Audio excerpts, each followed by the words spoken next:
What's going on, y'all? My name is Rob Malloy, the relationship realist, and I am father. I am father. Back against the wall, head still high, push through it all. Father am I, lead by example, but still I gotta follow. Value your seeds, let's promise them tomorrow. Forever I stand, it's never to be a bother. Forever I'm man, forever I'm father. Forever I stand, it's never to be a bother. Forever I'm man, forever I'm father. My name is Alan Irvin, and this is I Am Father. My name is Alan Irvin, and this is I Am Father. And we're here to talk about fatherhood. Okay. You're an author, and you have a book that I'm looking forward to reading. But talk about your book a little bit. First of all, congratulations on the platform. It was a great opportunity to be able to contribute in some way that I could. I checked you guys out. So before I got the call, I actually checked you guys out, and I was blown away with the content. More importantly, the purpose. And so when I got the call, man, I had to come through. Okay. So about the book, there's always the backstory before I can get into that. Like everything else, right? Like everything else. So for me, before I got into the book, I was actually going through a divorce at the time, and I felt it very necessary to ask myself some questions. Sometimes we get to a point to where it's the blame game. Mm-hmm. And so for me, I was like, first and foremost, I have to be accountable for my actions. And so in order to do that, I need to ask myself some questions. And so that's where the book came about. The title of it is Uncomfortable Conversation. Yeah. And so the uncomfortable conversation was having to answer some questions about accountability, because I can no longer blame other people's activity because I played my own part. And so, it turned into a journal for a little while, and then I actually had some movement in social media and just asked them some questions, right? And a lot of people didn't want to ask. They didn't want to answer them.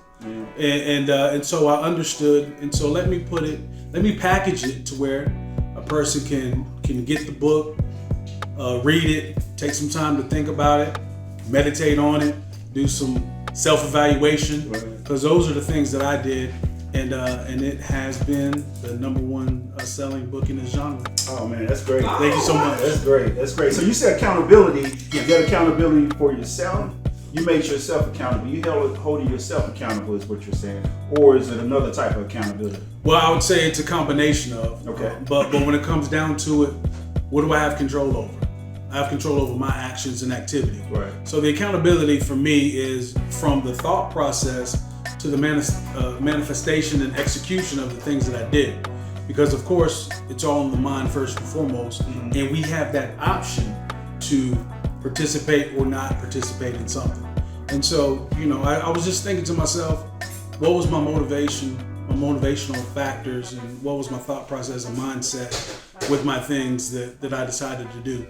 And a lot of people automatically would think, okay, well, is it about cheating? Is it about infidelity? Is it about just decisions of being selfish? And really, it's a combination of everything, mm-hmm. right? And so for me, it really was a tool that I was able to use on why do I do what I do, and what are my intentions, and what do I want to come out of the things that I'm doing. And so it just took me to a space to where now I'm in a very good space. I'm responsible, I'm accountable, and if someone asks me questions of why something happened, it's not going to be a blame game. It's going to be, these are some of the things that I decided to do, and hopefully through my experience, others can have a little bit more self-awareness and really learn. Think. Learn from your experiences. Absolutely. And execute those lessons. Absolutely. How long were you married? I was married for almost 8 years. Okay. Yeah, I was married for almost 8 years, and it was a situation to where it was a blended family. Okay. And that was the first time I ever encountered a blended family. Mm-hmm. So there are some key things that I believe people need to break down and make sure that they have an understanding that this is a different type of household that you may be accustomed to, because mm-hmm. you're bringing in someone with probably different disciplinary the way they go about things and running their household. So you have to devise a plan that is going to work for both of you. So let's go back a little bit. Yeah. Let's go back a little bit. Before you got married, you blended a household. Yeah. So your ex-wife had how many kids? She had 2 kids. Okay, girl and a boy, 2 boys. A boy and a girl, yes. Okay, how many kids did you have? I had 4 total, but I had 2 older kids. Okay. So the interaction was my 2 younger kids at that time. Oh, okay. Yeah, my older kids were teenagers. And you had 2 kids from the marriage together.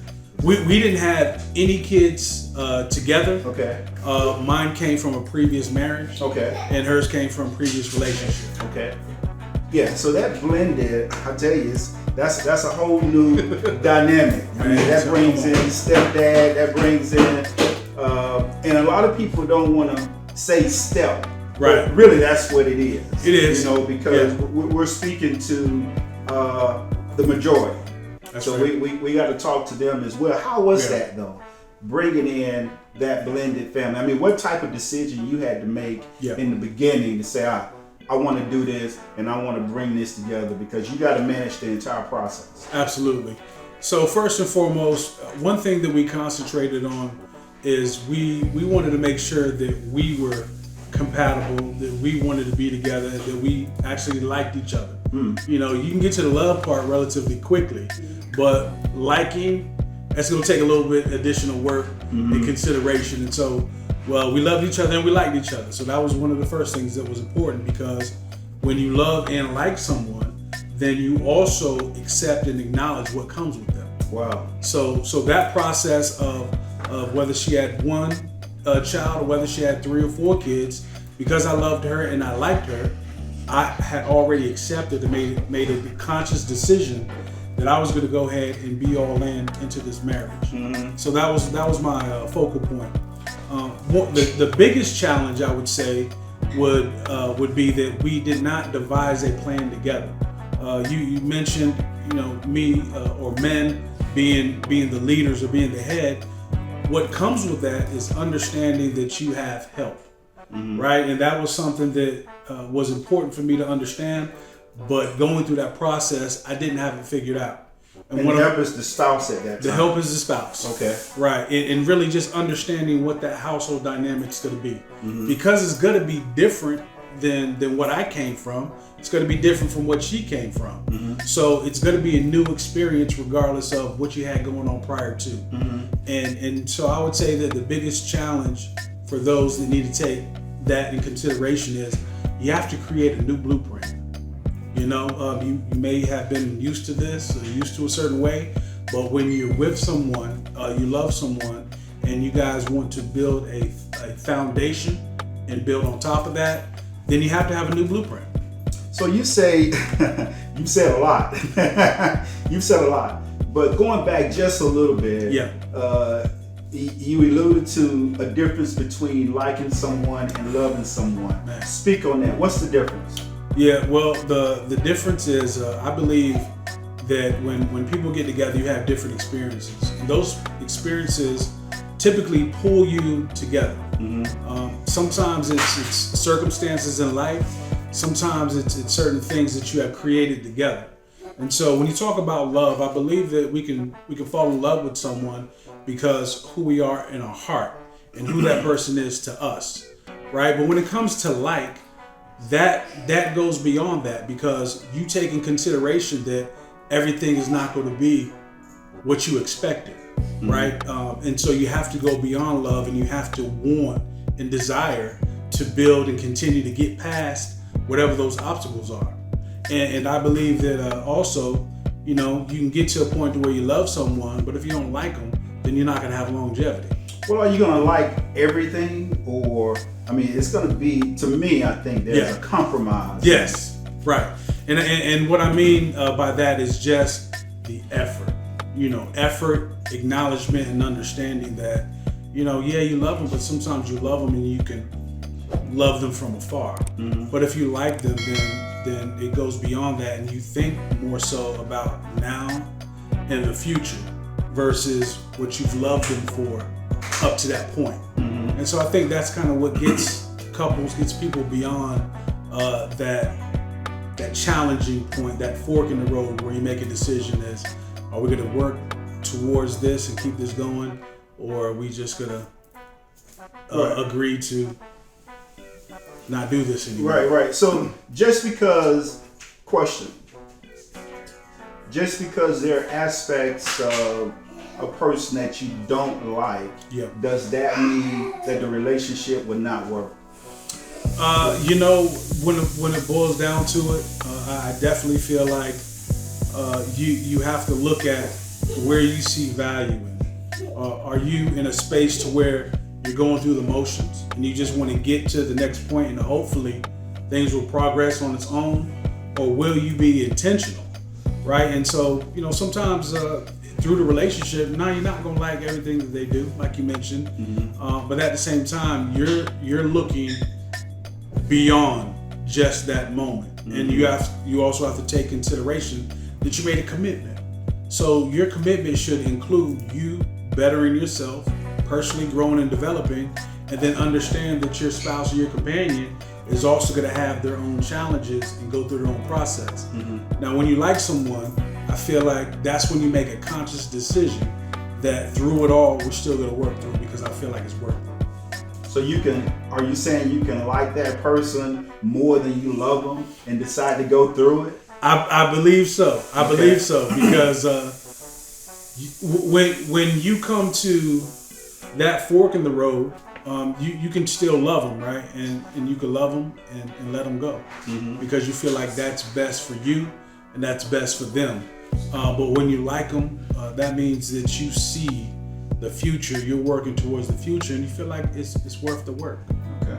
So talk about being a relationship realist and how that triggers to the relationship between a mother and a father. Absolutely.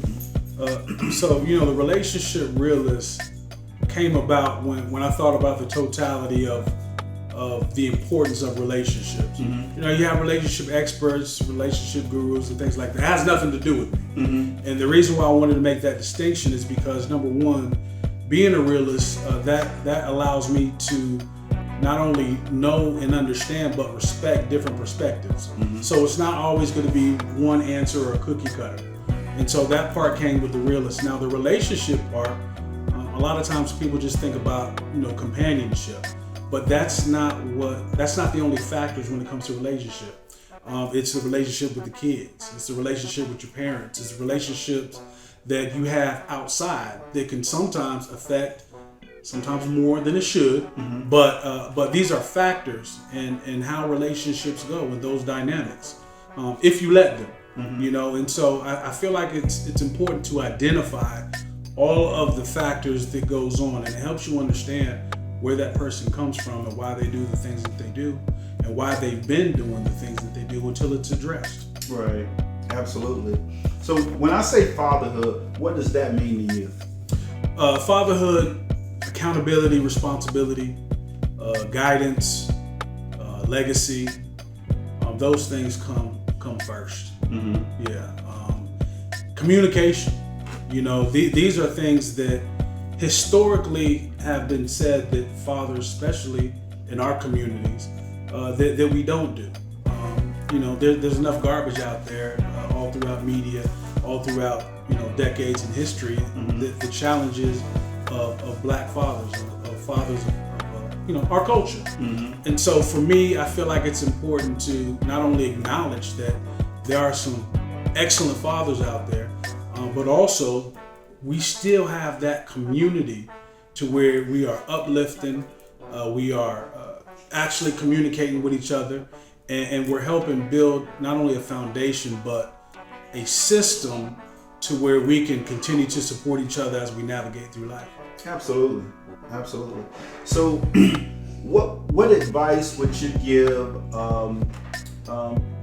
a couple that wants to actually come together in marriage, but they have a blended relationship? Absolutely. Well, you always have to have a foundation, right? So I think it's important to identify your foundation and make sure that you know and understand not only where you're at, but make sure you're on the same page and where you want to go. Because there's a lot of what I call people's marinade, meaning what they saw or what they were taught relationships should look like. And sometimes they think that should automatically apply to them, but you're creating your own family. You're creating your own relationship.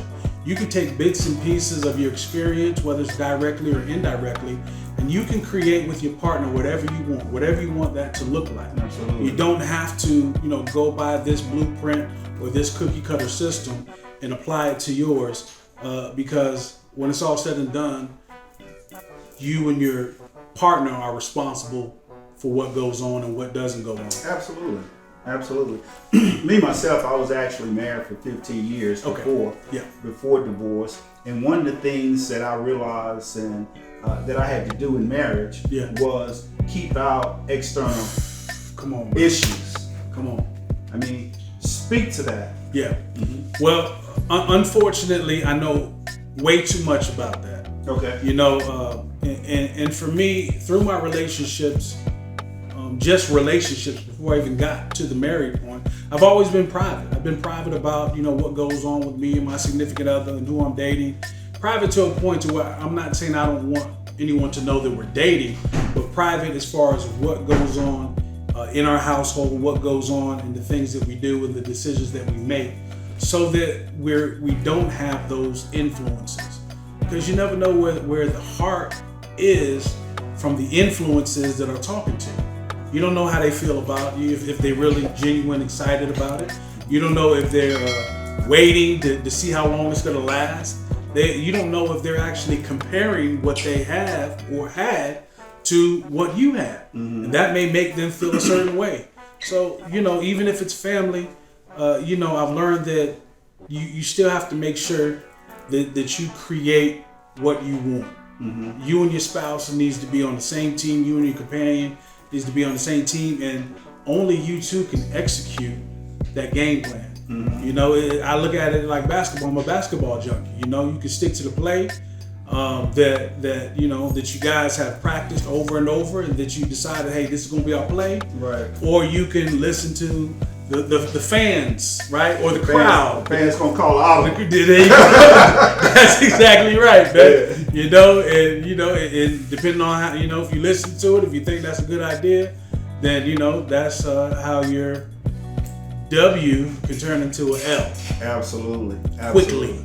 Very quickly. That's that outside noise that you got to keep outside. You have to, man. And keep your house in check and in order. Yes. Now, are you still more of a father figure to some of your children? Right. So the children that I was involved in with the relationship, they're off to college now, and I've always decided to be a resource. It was one of those things to where I didn't want to force the issue.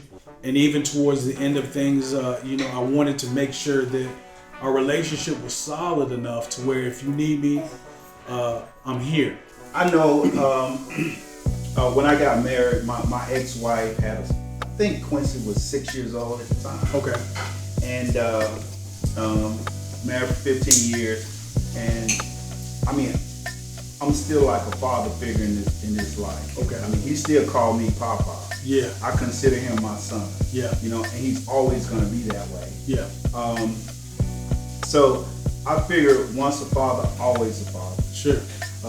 How is that in your life? Yeah. So for me, it's literally been about 4 years now. So in a sense, that's kind of fresh, but also at the same time, I had a chance to participate in like the graduation and seeing them off to college, the older one, and now my daughter and her are both seniors in high school. So it's been surreal just knowing that these are milestones that you want to see with your kids anyway, and so just for it to be happening is one thing, but to know that they're succeeding and to know that I get to witness it is very fulfilling.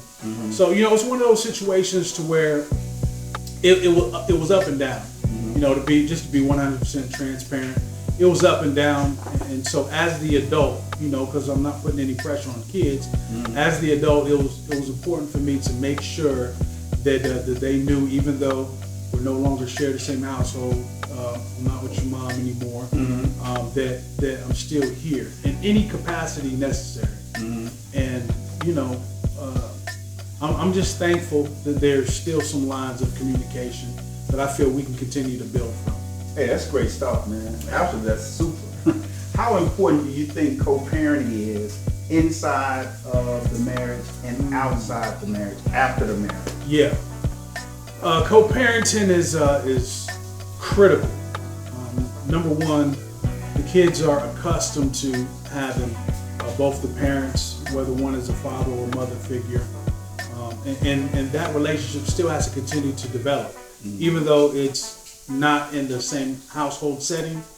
So I think just communication is so important for kids, for them to know that that they're a resource, because there's also other activities that go on that we have no control over. So that's if some other dating is involved, if they move on to marry someone else and things like that, there's still so much of that foundation that was built.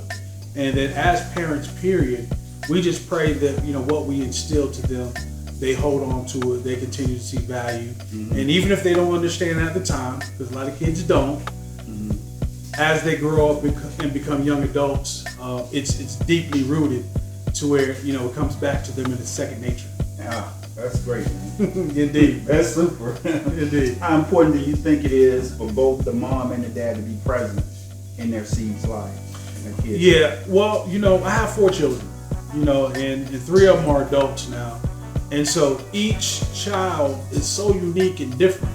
And so that's why I think it's so important when you co-parent, because you don't want to assume that there is just a blanket and all the kids fall under it, right? And so it's important for each kid to have that significant attention, for them to understand that we as parents have the bandwidth to be able to navigate through each, with each kid. Sometimes, kids get stuck in the favoritism. This one had a little bit more, they had more time and things like that. And I think what's most important is they understand that we're committed and dedicated to continue to not only raise them, but, just to be that resource in any type of way. And so I think having those lines of communications, being vulnerable to the kids to let them know, what, I may not have had all the answers. I made some mistakes around the way, but that's what being a parent and being an adult and personally growing and developing is all about. Just like my expectations isn't for you to do exactly everything I say or exactly of what you may think that I want you to do. I want you to become your own person. And I'm going to support you for the rest of your life, for the rest of my life. Man, that's super. That's great stuff. Do you think there's favoritism in the kids, or do you think the kids are different? I think it's a combination of, because when you look at your kids, you see a part of you in it, right? And sometimes you see a part of you that you remember that you didn't like, right? And then sometimes you see a part of you that you wish that you embraced a little bit more. Or you see a part of your spouse that you didn't like. That's real. That's why you got to manage your personalities. It's funny you said that, because one of the questions in my uncomfortable conversations was, have you ever experienced talking to your kid and felt like you were talking to their parent, to the parent? And I've had those moments where I'm like, oh, hold up a minute. Look at me. Okay, all right, just making sure, because the way you said it, your gestures, your manner, all that stuff reminded me of your mama. Yeah, I know. No, just like your mama. That's why. Well, let me ask you because this is what I believe. I believe that's why it's important for both the mom and the dad to be present. Yeah. Because you're going to see something in that kid that you don't like, but that comes from the mom. That's right. And vice versa. So you need that balance there. Yeah. Do you think it's important that both the mom and the dad be present inside and outside the house? Because they're not always in the same house. Right. Yeah. Speak to that. Yeah, it's so important. When I talk about the marinade, meaning what a person what they visualize, the thought process of what a relationship looks like. Sometimes it's their grandparents, sometimes it's their parents, sometimes they sister, that type of thing. So for me, my parents have been married for over 45 years. Wow, that's great. You know, and so that gave me hope that relationships do work. Now, I don't know what goes on behind closed doors, and they've been very good at making sure that the kids don't know if there are arguments and things like that. And so, you know, I took that piece, also took that knowing that, you know, relationships work. I've seen one. And I took that, and so I think it's really key for the kids to just know and understand what our values are. You know, that's what it boils down to, is our values. And so, I mean, really, to answer your question, both parents being present is vital, right? Because so many outside influences that we don't control, that we can't control. When they're at school, when they're with their friends, when they're at the movies, and what they're hearing. God forbid we start talking about the social media influence, right? So it's important for them to know what they see and what their reality is. And that's where the parents come into play to cultivate. So you have to literally be there to be there. And man, it's just so critical. So with that being said, now you have to start thinking outside of you, about how, you know, outside of your feelings, what you didn't like about that person, what you still kind of like. You have to check all that at the door and look at the priority and the bigger picture, and that's raising this child to be a young adult. Because that's what you have to value. It's about the seed. Indeed. It's not about you. You know, Right. It's about their seed. And if you say, listen, you know, you can't see your seed because I'm mad at you, then that's selfish. Yeah, Right? it is. So yeah, I definitely agree. And I like what you said. You said you actually have to be there to be there. I'm gonna take that. Okay, it's yours. I'm gonna take that. I'm gonna tell you what, bro. We man, we definitely had a lot of uncomfortable conversations. In this show here, because I mean it's it goes against the grain. And it's very uncomfortable for a lot of couples, even though it's the truth. I mean, it's the truth, and a lot of times, you know,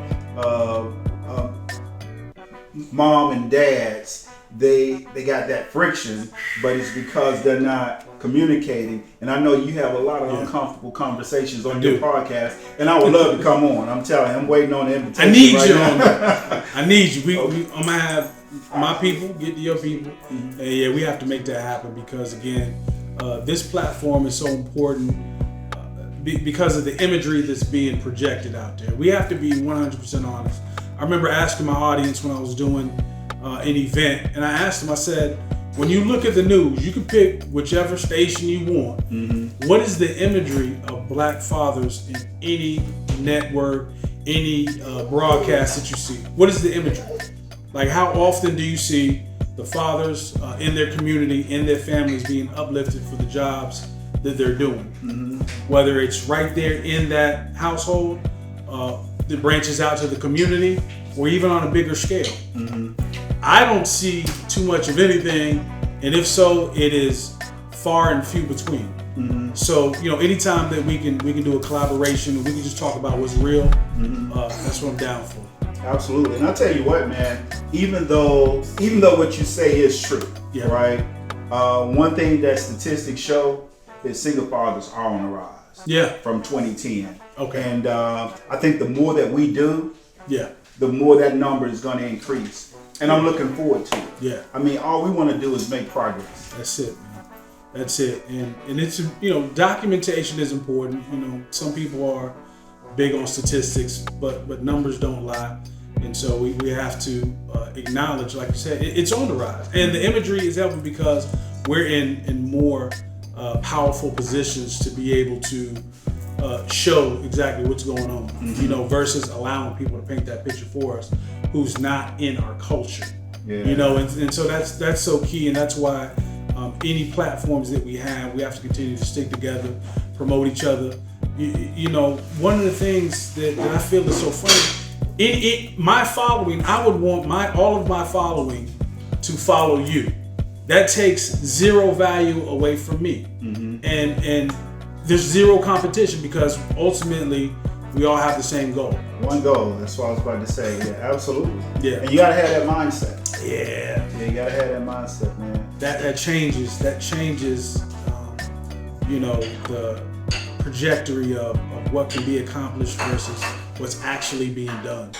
And one thing that I definitely want to say before you let me go is even today, my mindset is I believe in marriage. I believe in the unity of a man and a woman, building a foundation, building an empire, not only from a standpoint of what they can acquire, but also that legacy that you are going to continue to have even while you're gone. So it's so powerful that our kids and our kids' kids, that's what they come into. They don't know anything different, and I think that's what's different from a lot of cultures. And so we're not making any excuses because what has happened we can't change, but we can be very intentional, and we can make not only a conscious effort, but we can make a collective effort to make things better. Yeah. And that's what we're doing. Yeah. And it all goes through the Father.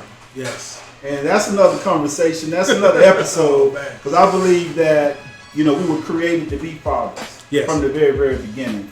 And it's strong. So, indeed. Thanks for coming out, my brother. My pleasure. Looking forward to it, man. Looking forward to it. We're going to have some fun, and we're going to be effective.